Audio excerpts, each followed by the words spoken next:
Welcome to another edition of Bases and Balls with Tribe broadcaster Jim Rosenhaus with us on WAKR. And I guess, Rosey, you and I talked back at the end of March and in April about the outfield, some question marks now. But as we head to late May, wanted to get your observation on the personalities out there, the play out there, and also we've had some additions into the outfield as well as some subtraction. So how's it coming together? You know what, Ray? It's actually coming along pretty nice, and it may change in a week or two or a month, but at least where it is right now, Josh Naylor has settled in nicely out in right field, and he's been a real contributor at the plate with back-to-back game-winning RBIs the last two games in Anaheim, the home run and then an infield single. So he's really starting to play well, and I think get comfortable out there, and he's made some nice plays in right. Harold Ramirez has gotten more time in center field, and he looks like he's an interesting bat to keep an eye on because he's up there hacking away and doesn't miss much in terms of the fastball. So I know Terry Francona likes his approach, and we have not seen the best of Eddie Rosario yet, and I think we will. It just hasn't really shown up yet. So maybe the outfield's going to be a little bit better than people thought heading into the season. And there wasn't a high bar, admittedly, but I think it's starting to come along a little bit.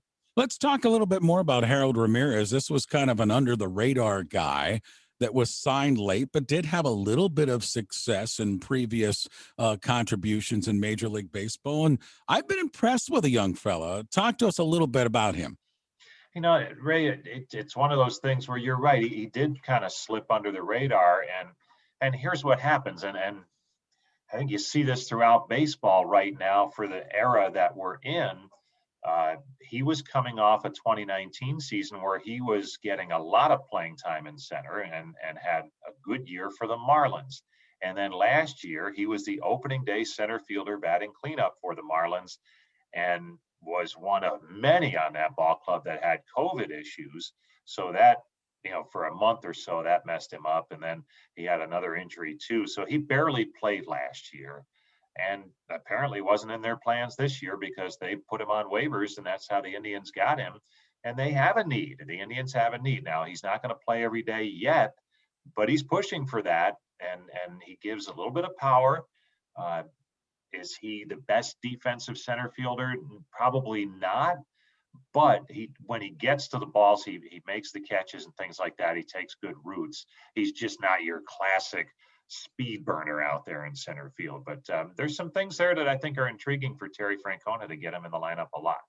Rosey, speaking of Ramirez, let's talk a little bit about J-Ram here. On Wednesday night, a beautiful play over at third base, steals a base. He's come up with clutch hit after clutch hit so far this season. I've been really impressed with him taking like a leadership and taking control that this is now his team.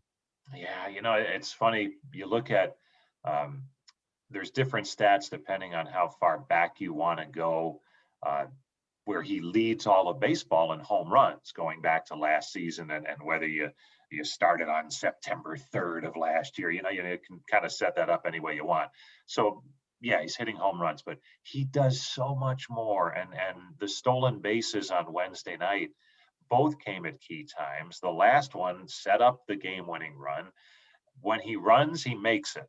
He's 7 for 7 or 6 for 6 in stolen bases.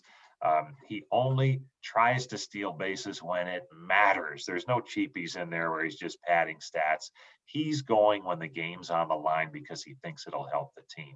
And that's what makes him a really good player. The one stat I did like, since 2017, Ray, Jose Ramirez has more extra base hits than any hitter in Major League Baseball. That's remarkable to me. I mean, that's a long stretch now. And Tom brought this up earlier, and this is not to slight the other guy, but I think Francisco Lindor got more of the notoriety on the Indians for the player that he was, more so than Ramirez. But Ramirez has had the better career since 2017, absolutely the better numbers. And yet doesn't seem to get talked about as much nationally as Lindor did. Two very good players, but the Indians still have the one who's been the better player. Well, when you look at Jose Ramirez, you can definitely see this is now his team for sure. He's taking ownership of it. Bases and Balls, the Tribe broadcaster Jim Rosenhaus, brought to you by Jennings Heating and Cooling. Rosey, finally this week, wanted to talk to you about the starting pitching. We saw Logan Allen come out of spring training, have an outing or so, then really struggled. We've seen Sam Hentges have some positive outings. And, of course, when you look at the top three, Bieber's been good. Savali's been very good. Plesac, for the most part, has been pretty good, and the development of McKenzie. I wanted you to take some time to look at our starting five. You know what, Ray? The Indians they're back to how most of Major League Baseball lives.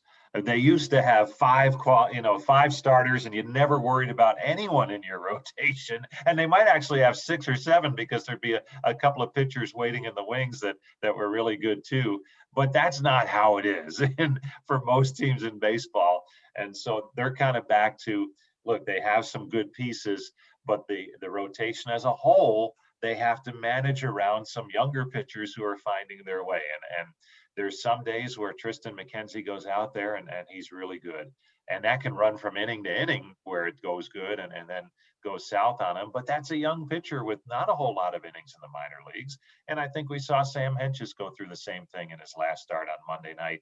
You got to live with him, because if you can be patient, get him through those bad starts, both of them have really good stuff. And I think the Indians believe they can be quality Major League starting pitchers and carry on that good tradition of starting pitching for the Indians. Tribe broadcaster Jim Rosenhaus. This week's edition of Bases and Balls brought to you by Jennings Heating and Cooling. Rosey, we'll catch back up again next week with more Bases and Balls. Thanks, Ray.